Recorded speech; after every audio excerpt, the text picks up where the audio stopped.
Like a lot of people, you've put a lot on hold. Eating in restaurants, praying in your house of worship, attending sporting events, all to protect your health. So as we all start to get back, the same people who have been protecting your health all along are the people doing the most to keep your health safe. Always.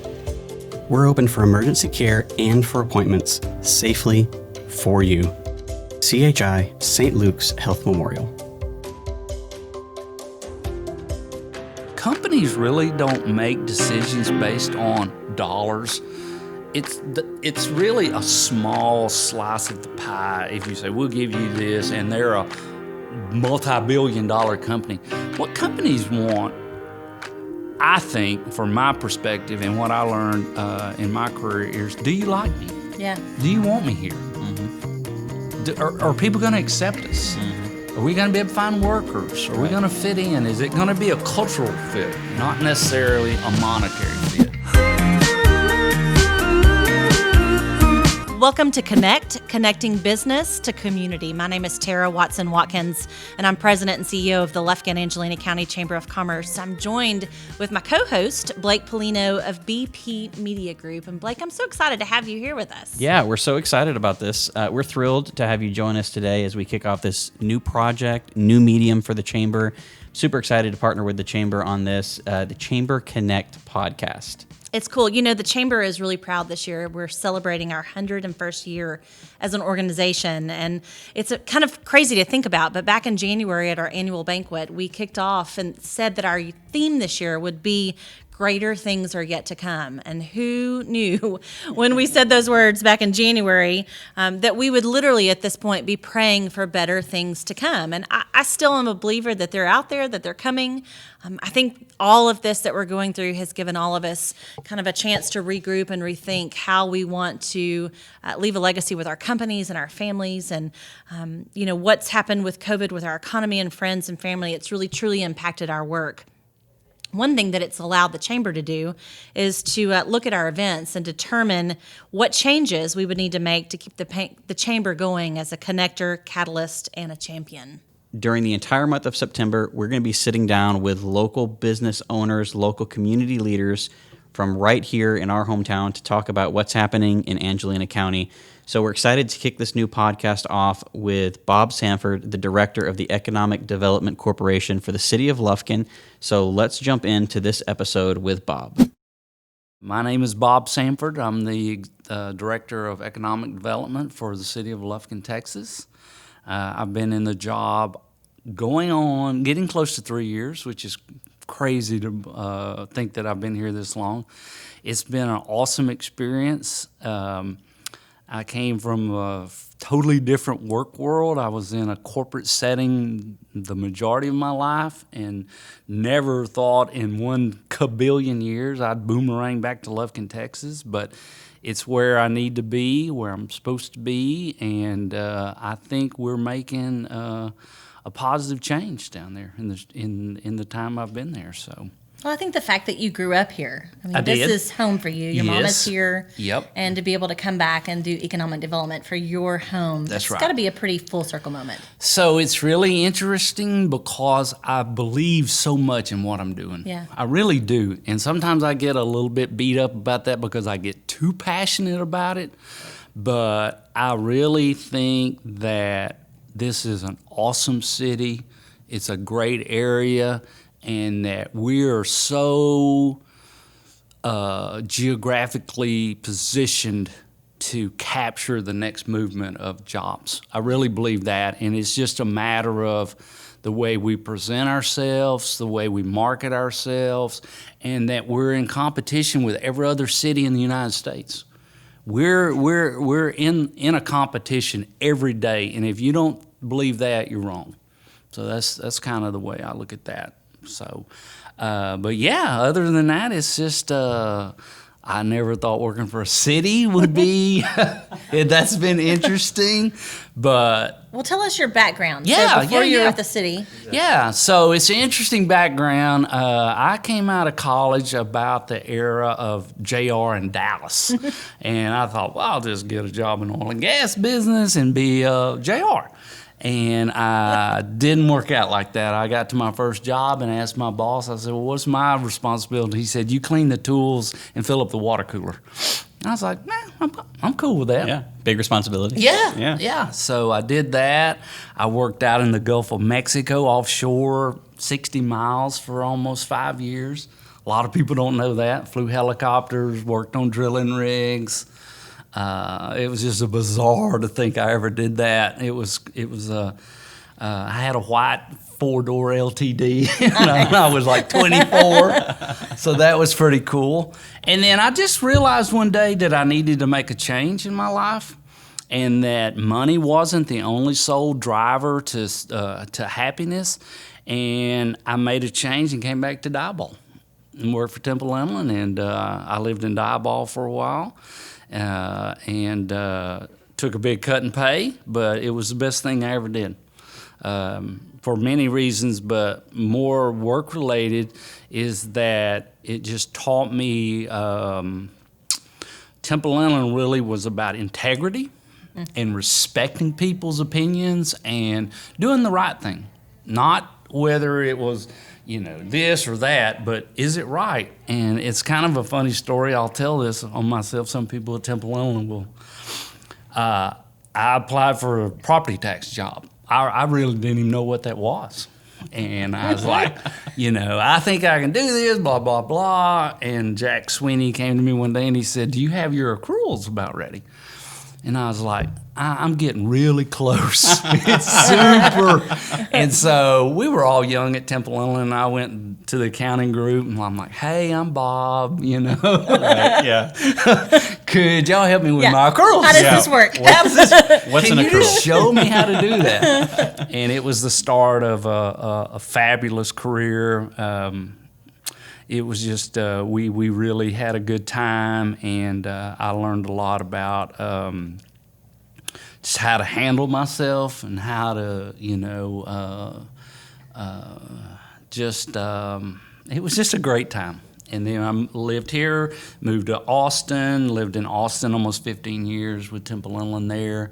That was a great experience. And then they sold the company. And I moved to Houston. I worked for the world's largest mining company based in Melbourne, Australia. Awesome. Yeah, so Australian people are pretty cool. Yeah. But it was different. And then I took a little sabbatical, wanted to see how long I could fish and golf. I was going to say, you wanted to fish. Yeah, I did. I fished and I golfed and I worked on my mother's house and just did a lot of cool stuff. And then got a call from Keith. I didn't even know who Keith Wright was. And he said, I can't find anybody that'll say anything bad about you. And I was like, well, bud, you just need to expand your circle. You haven't asked enough people Just a yet. little bit. You're going to find them out there. But And for reference, who is Keith? Keith Wright was the former city manager of Lufkin. Okay. Yeah, and it still seems surreal sometimes that I'm working at the city, but it's Bruce Green is the interim city manager now, and that's working out real well. It's a great place to work. It really is. Yes. People give the city a bad rap sometimes because just don't understand government and all that. Yeah. And I worked with government a lot at Temple Inland, and but I'll say it one more time, and I'm not going to say it again. I never thought I'd be at the city of Lufkin. But I've had an awesome work life. I really have. I've been very fortunate. I've had some super cool bosses that kind of give me a lot of leeway. I'm a results-oriented person, not time behind the desk. You'll probably be able to tell today in this short interview with me, I don't sit still very often. And so it's just hard for me to go somewhere and just get comfortable. But I do have the best interests of Lufkin in my heart, and so I've got a little bit longer to run the race, and we're going to run it full blast. That's good. Foot on the gas. That's awesome. Yeah. We've been really fortunate. I've been fortunate to work with you and the Economic Development Corporation with some of your video and media work. But for those who don't know, kind of give us a rundown of what the corporation is. Yeah. Really what it is, what it does. Yeah, absolutely. So it's a group inside. It's kind of a quasi judicial department outside of the regular city of Lufkin. I have my own budget. It's driven by 0.25% of sales tax revenue generated. And we use that money to incentivize and attract businesses to the city of Lufkin. And we've been pretty successful last couple of years, and we've made some, I think, some very structural changes to not only the department materially, but also our perception. I'm a very perception, people have got to understand what we're doing and be able to see it and be transparent. And my other pet peeve is fair and equitable. We're going to treat people the same, and it's not going to be a good old boy, network. We're going to do it the right way and be ready. I'm a big believer in that we are going to get a big opportunity, and we have to be ready and all rowing the boat in the same. Tara and I have talked about this on numerous occasions. We all have to understand we have a singular goal. My perspective on the way I look at my job is I'm trying to bring jobs for Tara's daughter or your kids or my grandkids or something like that. Sure. We all sitting around this table are going to be fine. We're all educated and have good jobs and things like that. I want to see where are people's grandchildren going to want to come back or stay in Lufkin and work. And that's one of my taglines is long-term generational jobs. So I want something, and we've actually said no to a couple of people. They come and, with this, you just don't seem like you're fit. Maybe somewhere else is fine. That's all the pieces of the puzzle have to fit. That's correct. Yeah. Yep. It can't just be what's good for them. It's got to be what's good for our community. That's right. Yeah. And saying no sometimes can be hard, but it's like one of my bosses told me one time, no's not a bad word. That's right. It's just no. And you get to learn from no. That's right. That's exactly right. That's the part to me always is what I learn when I say no, because I have a really hard time saying no. I think we all do. Yeah. Same here. But what do I learn when I sit back and think, I'm really glad that I made that decision? That's right. And you're right. What decision I make now is for Annalee and That's for right. everybody else. That's right. So yeah. You talked about some companies approaching you and ones that you have to turn down. Can you talk a little bit about how that acquisition process goes? Or are you going out and finding these companies and inviting them to come do business in Lufkin, or are they coming to you and looking to do business here? Kind of walk us through how that works. So, yeah, that's a fair question. It's a little of both. Yeah. We've one thing that I really wanted to do was, it's going to sound a little bit different, but our website and our social media was horrible. That's the way people judge you today.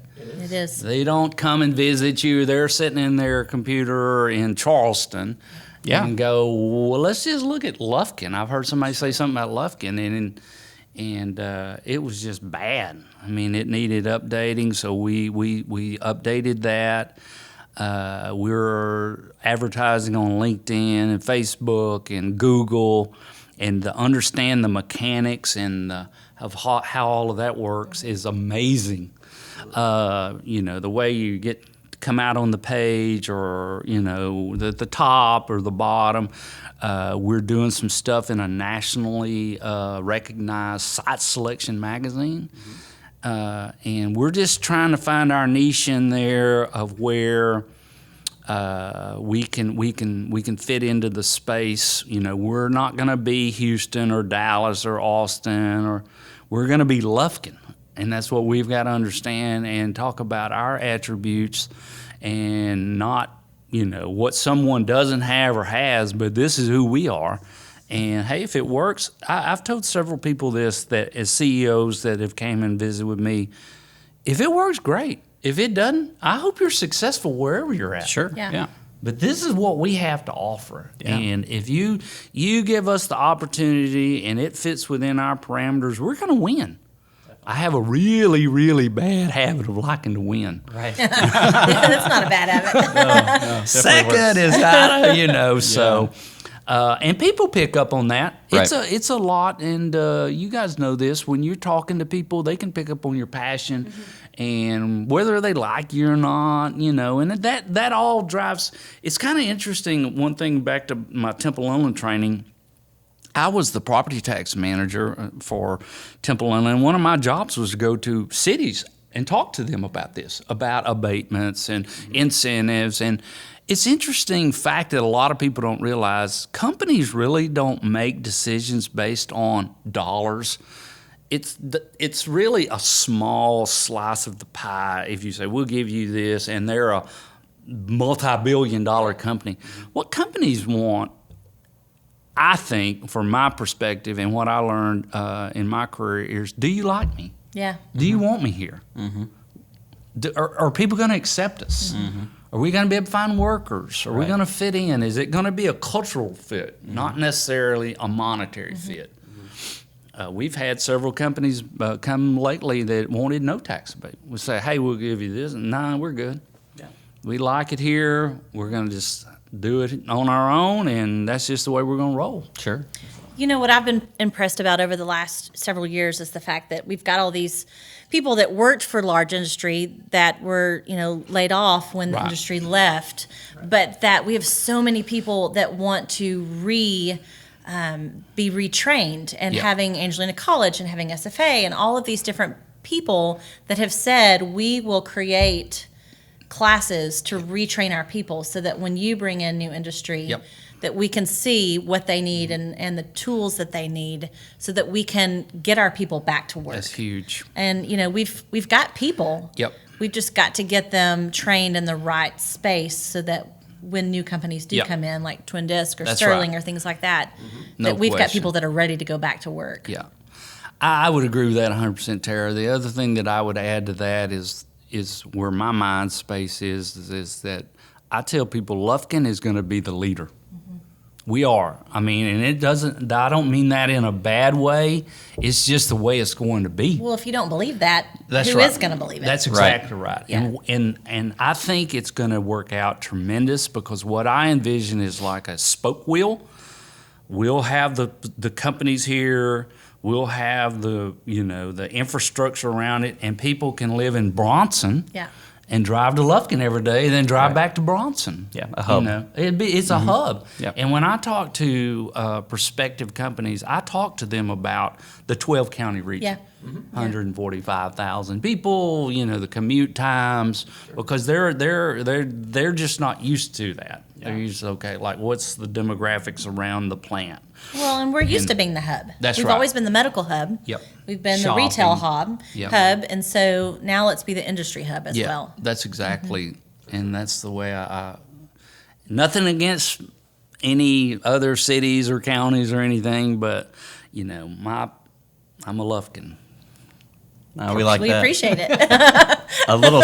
We appreciate that A little very side much. note to this: if you're listening to this, if you're in business, if you're a small business owner, I urge you to go check out the social media that Bob's talking about. Yeah. I mean, I'm a little biased because we've helped create some of the content that they use, but it's beautiful. fantastic. It's really well done. Yeah. It's to acknowledge that that's the future, and that's where people are finding these towns and finding these communities. I know when we've worked with Twin Disc is a good example. I mean, that's kind of how they ran across a lot of this. They found this community and said this was the place. And I want to touch back on something that you said. Yeah. When you talk to these businesses, and it's less about their monetary goals, and when they look at fitting into the community, another big part of that I've heard you talk about before are resources within the community that tend to really help. Having a strong airport like we do here in Angelina County, and access to rail systems and water, like Tara and I were talking about earlier. Talk a little bit about that. How's that been a good incentive for these businesses? And to I come really here? enjoyed talking about that to different executives, because it is the total package. It really is. I mean, being able for a CEO or a CFO or someone to be able to fly in and land, 10 minutes from their new facility is It's unheard of. It's unheard of. Yeah. It's an intangible that we have to continue to talk about and let people know. Our infrastructure here is unbelievable. We have US 59 runs right through the middle of town, 30,000 vehicles a day. We're 90 miles from Intercontinental Airport. We've got one of the largest ports in the world, less than 2 hours away. Something else that I like to tell people about is our natural resources in another manner is our national forest. Yeah. It's just crazy how much hiking trails we have and water sports. We've got Lake Sam Rayburn, the #1 bass fishing lake in the United States of America. We have Crown Colony, world-class golf, 2 universities, and at the heart of it, too, are the people that live here. Just hardworking, get it done, let's make it work kind of people. And that's hard to find sometimes, and so it's easy to sell it. It's all about putting yourself in the right position, and that goes back to my earlier comments that we're going to have opportunities. It's just a matter of being ready and having this kind of information, and the partnerships like Tara and I have, and other county governments, colleges, and things like that. So Awesome. Yeah. I found back years ago when I went to work for the city, and it's been almost 12 years now when I went to work. And having grown up here, I just took it for granted. Right. We went to the lake every day. I grew up playing golf with Dad at Crown. Yeah. There were just things that I didn't know that other places didn't have. That's right. Because I had grown up with that. I just thought it was this beautiful place. And I really had to remind myself how blessed we are to be in Lufkin and Angelina County and all the natural resources we have. And I think that's one thing that we've, as a whole, as a community, have done a pretty good job about over the last few years, is reminding our own people what we have. Because we all sell Lufkin and Angelina County every time we talk about it to people. Every time you're sitting at the airport and somebody says, "Where are you from?" You're selling the area that you don't even know who you may be talking to, that may be going straight to your website looking for a community. And so I think that we've got to remind our own of the natural resources and the beauty that we have, because you never know who you're going to run into that's looking for a new place to put a new business. For sure. During a medical emergency, every minute matters. That's why at Woodland Heights Medical Center, you'll find less waiting where you need it most, in our emergency room. In fact, we will work diligently to have you initially seen by a medical professional in 30 minutes or less. And because we're a full-service hospital, we can provide more care if you need it. Less waiting, faster care. Only at Woodland Heights Medical Center. Woodland Heights Medical Center is owned in part by physicians. Are you interested in buying or selling real estate? I'm Becky Coda, broker and co-owner with my husband Kevin here at Century 21 Coda Realty. We have 21 agents that are highly trained and committed to delivering an extraordinary buying or selling experience. Contact us today to see how we can help you.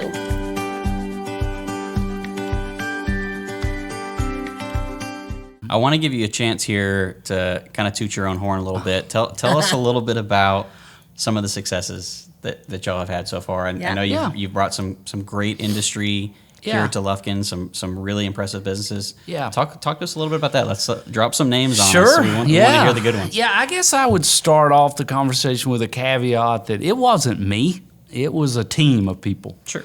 It was Tara and others, and I'm not going to try to take credit for all this, but I think it is a testament to rowing the boat all in the same direction. People pick up on that vibe, and I think it's just going to get better. Sure. I really do. I'm super excited about the list, but I'm super excited about the future. So I'll just give you a couple of the big ones. We, of course, had a new sawmill. That was 120 million, 110 people. Lockheed Martin is awesome. Yeah. People underestimate that we have Lockheed Martin, one of the world's greatest companies, hundreds of thousands of people, and they're constantly expanding in Lufkin, Texas. They did a $4 million capital investment with 125 new people. They've got almost 400 people working in Lufkin. Yeah, it's a big employer. It's huge. Sterling. And they give back so much. They do. They're just do. good people. Yeah, I was at Back to School Bonanza on Saturday, and Anthony was passing out the water. He said, "I'm the water boy today." So it's good to see industry like that give back. Absolutely, and be involved. Yeah. Sterling Lumber Company was 150 people. Twin Disc chose Lufkin, Texas. They're 50. We got a beautiful new building, state of the art. It's gorgeous. With continuing expansion overseas hardwood. American Ecam is doing a big expansion. They're a French company. It was kind of interesting. So right now in Lufkin, we have Twin Disc doing work. They have international presence. We have American Ecam with 25 new jobs, $8 million investment. They're an international company. And one of our newest companies in the town is Standridge Color. $30 million, 20 jobs, and they have plants in the Czech Republic and China. So that's the kind of diversity, and in my mind, it's like I'll take a big one, but I like a lot of small to medium ones. That's right. And get diversification, get a little international exposure, and what we're trying to do with this list is grow off of the peripheral jobs. So kind of get their suppliers. Right. Tell me, who's your supplier? Who's your biggest supplier?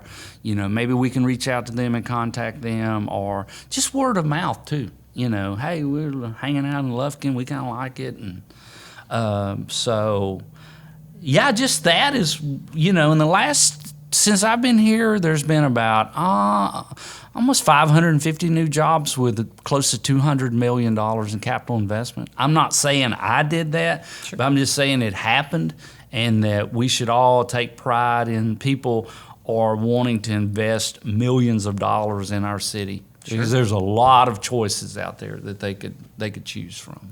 Well, and I think one of your biggest successes has been over this past year with getting the foreign trade zone. Yes. So That's a big we deal. love that's. Congratulations on that. Thank you. So we would kind of love to know the process that you went through, and the headaches and the turmoil, but it worked. Yeah, thanks for asking about it. I love talking about foreign trade zone, because when I got here, Keith had mentioned something to me, and I was like, I don't know, not really. And he said, it means a lot to me. Yeah. Tell us what a foreign trade zone is. Yeah, so foreign trade zone, there's 300 approximately in the United States. There's 32 in the state of Texas. Foreign trade zone was implemented back in the 30s, maybe, to encourage foreign investment to come to the United States and manufacture goods. So when the foreign companies bring their goods over into America now, they can move it into one of these trade zones, and they're not taxed. And they don't pay a lot of tariffs. And if they assemble it here and then ship it back overseas, like for example, they don't pay property taxes, because it's like a piece of ground that's in a foreign land, but it's actually in America. Okay. And I don't profess to be a foreign trade expert, but I do have a group hired out of Houston that are. Some young people and the big towers down Houston, super smart. I give a shout out to James Grogan with EY. He's just a really, really smart young man, and I tell people my blood pressure is around like 300 over 200, and his is about 40 over 20. That sounds about right.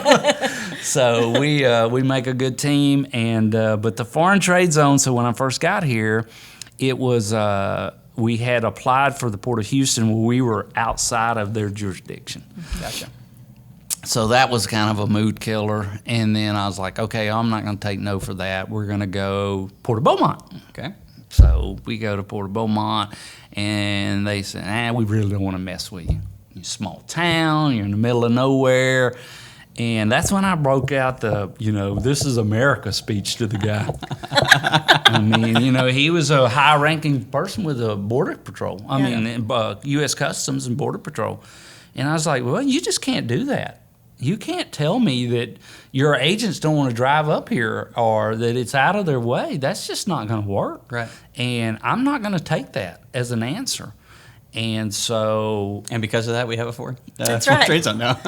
It was a lot of things. I would tell you somebody else I need to give a shout out to on this is our United States Representative Louis Gohmert. I leaned on him really hard. I mean, he really... And Senator Cruz and Senator Cornyn's office and their staff.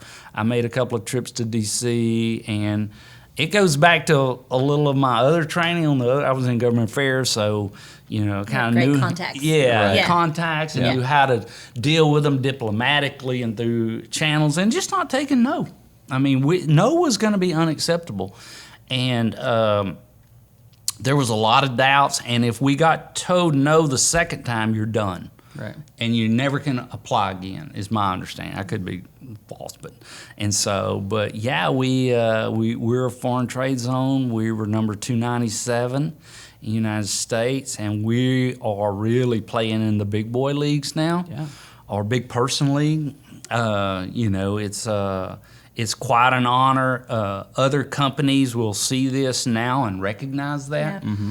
And it's up to us now. I mean, it's up to us. So do you think that's like your number one selling tool when you're talking to companies? It definitely goes to the top. Okay. For sure. What it does, Tara, it gives us status among other cities and other locations. People can know that we went through the vetting process to be selected. Right. And it's very difficult. I mean, it's like Houston and Dallas and Port of Houston and Chicago and just that we had our fortitude to make it happen. I think really, and I would tell you this little teaser. We're dealing with an international company now. Okay. And my expectations is that we'll be making an announcement fourth quarter about someone moving here because of our foreign trade zone. And awesome. And so I think my enthusiastic opinion would be it's going to open up the gate. Yeah. Once we get one, people are going to see it and hear about it. And then we can start getting out and advertising it and telling people these people came here because of the foreign trade zone. Awesome. So what are the things that you need still? Like what extra tools in your pocket do you need? People's attitude. Yeah. I mean, I think that, we've got a really good thing going. And we just need a little bit. I'm not saying that in a negative way. It's just that, attitude is a big thing in attracting jobs. Is like maybe if I brought a CEO here, have lunch and people attend, or have a function at the Civic Center and people show up and show people that, we do care and we do want people and we are progressive and energized about new companies coming to town. And sometimes people can be a little just blasé about it. Yeah. But that's not to say anything negative about people. Well, I just think sometimes they don't understand. Yeah, that's right. Yeah. That's right. Thinking, they're going to come one way or the other. Well, now with the internet, it's a whole new game. Yeah. It is. Yeah. Along those lines, what would you say is a common myth or a common misconception that people, it doesn't have to be specifically about our community, but just in general, have about economic development? Yeah, I would say that, and I dealt with a lot of this in my other jobs, is just a little bit of mystery around what are you actually doing? Right. What exactly do you do? And it's not a very measurable job. And it's not a very public job. There's a lot of work that goes on behind the scenes that people just don't understand. And I don't mean behind the scenes. I just mean like preparatory work. Sure.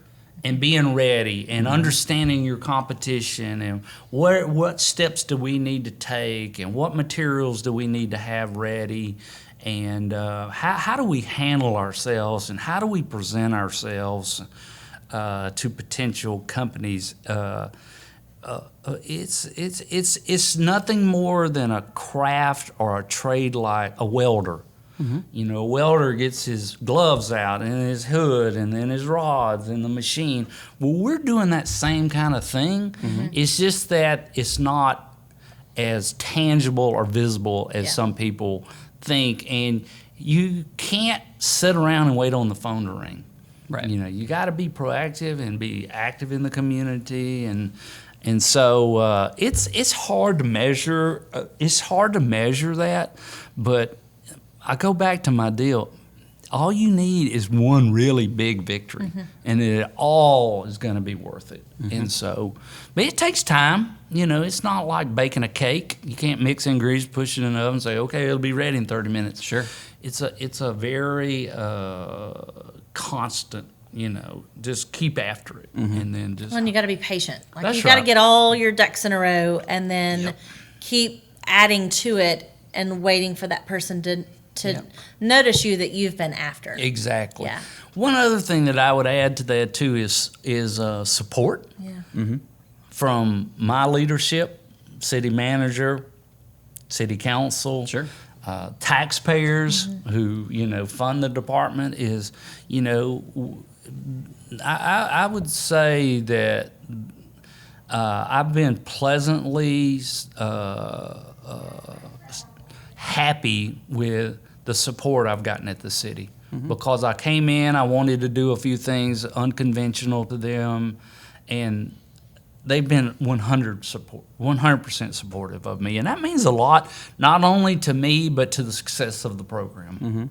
Yeah, Awesome. Well, if you can't say, that's okay, we can cut it out. But what's something that's unconventional that y'all have done?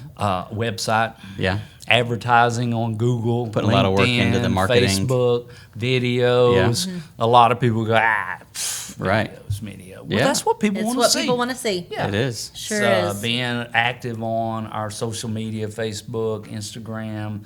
I'm really trying to try to figure out how to get our views up and things like that. But that was very unconventional to the city of Lufkin. Sure. I Yeah. mean, it was just kind of like I just drew a line in the sand. We got to do this. Right. Yeah. You This know. is not an option. It's there. not an option in 2020. Oh, and they were like, "That's cool. Let's do Yeah, it. absolutely. if you believe in it, let's do it." And so that means a lot. Sure. I mean, So yeah, that's something. So how has COVID affected going out and, communicating and showcasing Lufkin? I think COVID is a horrible disease, and I can't even understand the magnitude of the impact it's had on people. I would tell you that it really hasn't had that much impact on LEDC. Good. We continue to push our materials out. We continue to take this time to prepare. We've been doing website updates, getting our website fresh, and we're going to be ready when we get past this and America, gets back to some form of normality, and we're going to be ready to capture that time. Yeah. Well, you probably do so many things over the internet to begin with. It's not like you're face to face every single day with someone. This international company, I Zoom with them quite a bit, and it's really kind of cool. Yeah. I've gotten to be kind of, I wouldn't say friends, but they're just good people. Yeah. And so we do a lot of that. And Sure. So that's not slowed y'all down then? No. Y'all aren't missing out on any kind of big economic development conferences that you can't be going to right now. Yeah, I would just reiterate that we're using this time to get prepared. Yeah. Well, And that's kind of good. Yeah. That's kind of where we're at on that. Fantastic. Was there anything else that you want to add to kind of let people know about what y'all do? There is one thing that I think that people might want to know is that we're constantly acquiring and disposing of land around town. Some people may have read about that in the papers and other media source, and that's not a haphazard decision. Yeah. We're being very strategic about past land purchases. One's going to close today. We're going to get rid of it. We're bought some land, and I want to have cash on hand to be able to make big strategic moves when they come available. Sure. And So you're talking about the business development parks. So these areas where you're trying to attract the business. That's right. And can you tell us a little bit about how that works with bringing these businesses in? Yeah. So you offer them these incentives. Is that something that's part of that? That's what it is. We have these areas where It is. that are set and got ready land. for you. Yes, and they're basically shovel ready. Mm-hmm. I mean, they don't have to go out and have some vision of, well, this, and this. This is like, this is it. Right. Yeah. They're a little more turnkey then. That's right. Here's the spot that we can show you. This Sure. one has rail. This one doesn't. This one, and knowing all about the availability of water and sewer. That's got to be a huge plus. Yeah, electricity is a big one. You know, can we get the power here? Do we have gas?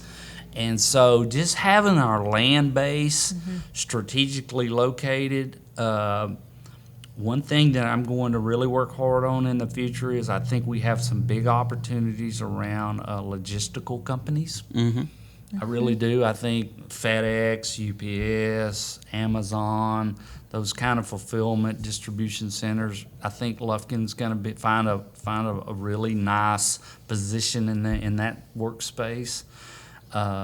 We've got some industrial properties that are good locations, but the most recent one was racetrack was just not going to fit into the portfolio, and we had to make a decision, and the city manager and the city council supported it, and I think long term it's going to be an awesome decision. I'm interested in downtown. Yeah. I really am. I think that people may see something in the future where we try to do some kind of partnership where we can develop our downtown area, because I know what other cities have Right. and what executives look for when they come to a city, and that's a component. Yeah. It really is. I mean, what is the quality of life kind of, I know that word's used a lot and I don't want to overemphasize it, but what is there to do for my workers and Right. Yeah. the executives and everyone else? But And if I had $1 for every time I was asked that question, yeah, I could be retired. Yeah. yeah, And we've got some great selling points. Yep. But we've got so far to go. that's right. Yeah. Yeah. Yeah, so that's interesting. And just, working with the city as a whole, trying to understand where the areas of need is it's a challenge, but it's a good one to have. Sure. That's great. Yeah. That's great. Well, tell everybody your website, all Yeah. of that, so they know how to can we find you. So you can find me at lufkinedc.com. LUFKINEDC.com. Awesome. Or you can call me anytime at the city. That's right. I'm always there, 24/7. Perfect.